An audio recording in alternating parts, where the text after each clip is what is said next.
Sheriff of Nottingham, the game that has us sweating and giggling as we try to sneak points past each other. I love this game. As a bluffing game, there are a lot of different strategies at play here. I've organized them into two categories. The first category is points, or what cards should you be putting in your bag, and the second category is social strategies, or when and how you should lie. In this video, I'll be going over both categories, so buckle up and I will show you how to win Sheriff of Nottingham.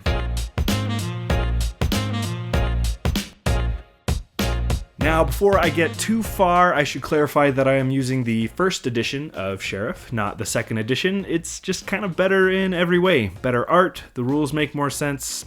It's just better. I'm also assuming you already know how to play. This is not a how-to play video. With that said, let's first talk about strategies around numbers. What cards should you be putting in your bag to get the most coins per turn? Now, based on my experience, generally you want to be getting at least 15 coins per bag when you're not the sheriff. Hopefully you're getting more than that. And there are a lot of different ways that you can go about getting at least 15 points in your bag. So let's crunch some numbers. For one example, let's say you go for apples and you decide to tell the truth. Since apples are worth 2 coins per card and you can only put up to 5 cards in a bag at once, the best you can do with apples is only 10 points, if the sheriff doesn't open your bag. If the sheriff does open your bag, suddenly the sheriff is having to pay you 10 coins, so that's a 20 coin turn. Not to mention the sheriff is down 10 coins as well. Similarly, if the sheriff opens a bag of 4 apples, you'll be getting 8 coins for those and 8 coins from the sheriff, so that's a 16 point turn. Still more than 15. But if you tell the truth with only 3 apples, the best you could possibly do, even if the sheriff opens your bag, is 12 coins. So that's not a very good turn. Looking at bread, cheese, and chickens, you can follow that same rule of trying to get a minimum of 15 coins per turn. So using cheese as an example, you could go down to 3 cards. You would get 9 coins from the cheese and 6 coins if the sheriff opens your bag. So that's still 15 coins in a turn. Chickens would bring you even more coins with 3 cards in your bag. But that brings me to a rule of thumb. Never put 2 or less cards in your bag on your turn. Even chickens aren't strong enough to get you above 15 coins in a turn. Now you might be saying, but what if they're both contraband? Then I could get 15 coins in a turn. That's true, but honestly, the sheriff isn't risking very much deciding to open your bag if there are only 2 goods in it. I've even seen games in which 2 cards looks really fishy to the sheriff because they're thinking to themselves, why would they do only 2 legal goods? That's not going to give them a lot of coins. There must be contraband in this. So always put at least 3 cards in your bag. I don't really see a good reason to ever put less. So now that we've looked at numbers behind legal goods, let's dig a little more into the contrabands. Obviously, the crossbow is the best, worth 9 coins on its own, so it's almost always a good idea to try to sneak one of those by.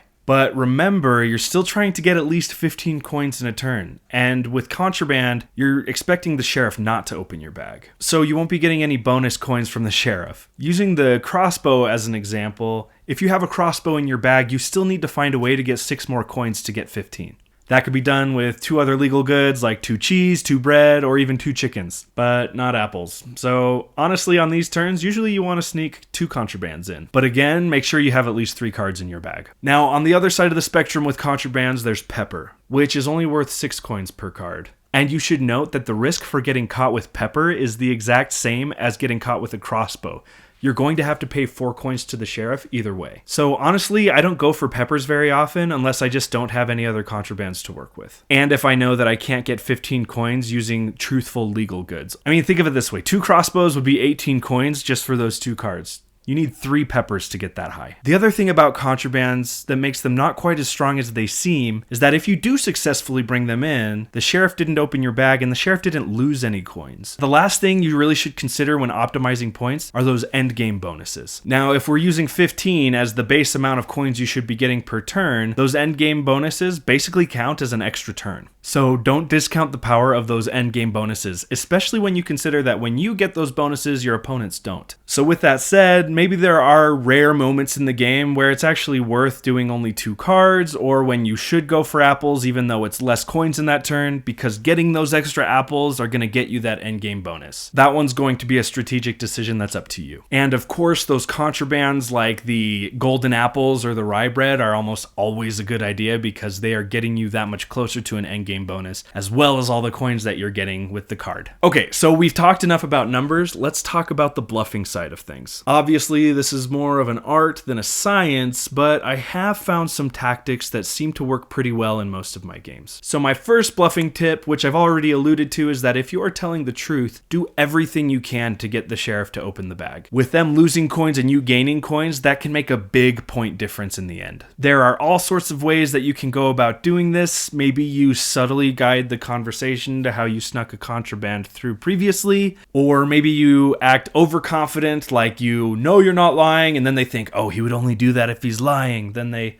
open the bag. In the end, it's really kind of a game of cat and mouse, like that scene from The Princess Bride. However you go about it, you should just always try really hard to get the sheriff to open the bag when you tell the truth. Second bluffing tip: tell the sheriff honestly when you are lying and just give them some simple math. Now, I only suggest really doing this if you're pretty confident the sheriff is going to open your bag. So let's give an example. Let's say you have a crossbow and silk in your bag. If you get it passed, you'll get 16 coins from those two cards alone. But if you're caught, you'll lose 8 coins to the sheriff. So in other words, you'll have 24 less coins at the end of the turn than you thought you would have if you're caught. So in this example, let's say you declared 4 bread and you feel like, okay, I know the sheriff is going to open. You could say, wait, sheriff. Okay, I have contraband in my bag. I have a mead and I have a pepper. So if you open it, you will get 8 coins. But I will pay you 12 coins not to open it. So you'll make 4 coins more than you otherwise would. I'm still going to be making 13 from the contraband, but since I'm paying you 12, it's kind of like I'm only making 1 coin. But this way we both gain coins, you just gain a lot more than you would have otherwise. Now, if the sheriff takes this really high bribe, this 12 coin bribe, they do pretty well for themselves. The difference here is you only have 12 less coins than you thought you were going to, instead of 24 less coins than you thought you were going to. Not to mention you might have fibbed a little bit to the sheriff about how strong your contrabands were. Whatever the case is, it's much better to do something like this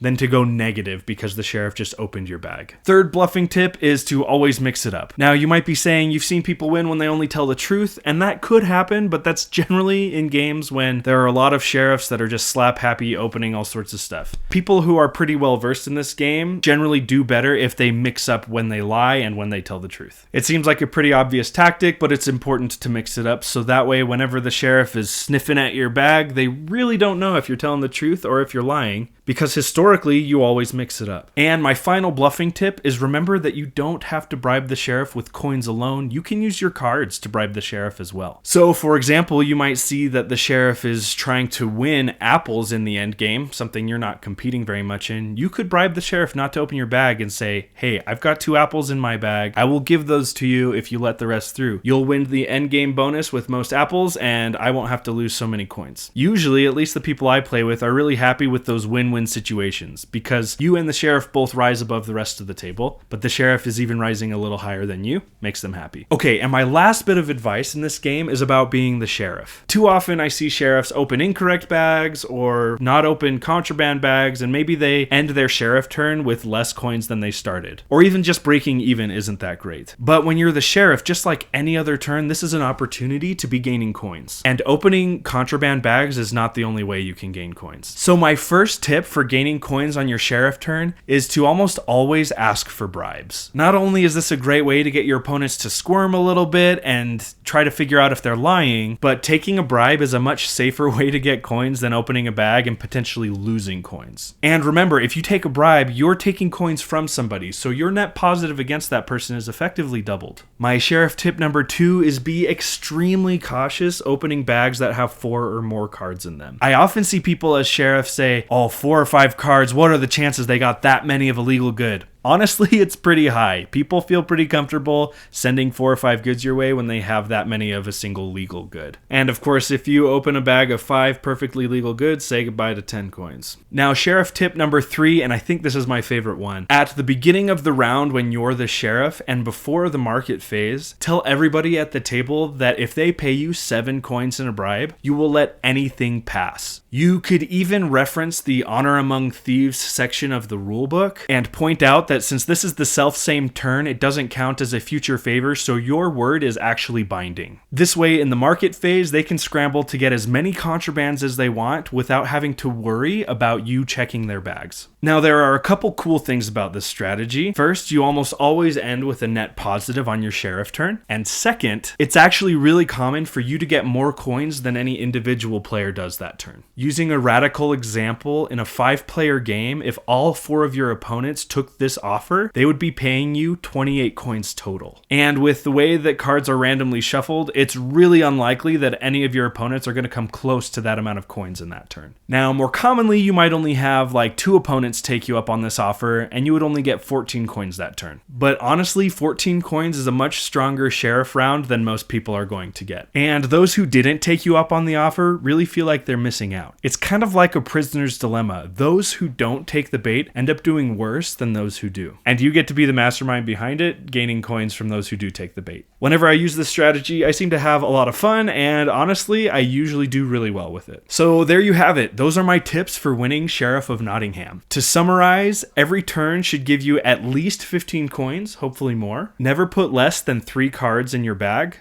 If you can get 4 or more of a kind of any legal good, it's almost always a good idea to go for it. When you're telling the truth, do everything you can to get the sheriff to open your bag. Mix up your strategy, sometimes tell the truth, sometimes lie. When you're the sheriff, bribes are your friend. Always ask for bribes as the sheriff. And if you're feeling a little extra saucy, try that prisoner's dilemma strategy. What strategies have you tried in your Sheriff of Nottingham games? Do you have any fun stories about when something crazy happened? Let us know in the comments. And if you like this video, make sure to subscribe. You'll become a board game guru, you'll be unstoppable, and all of your friends will hate you.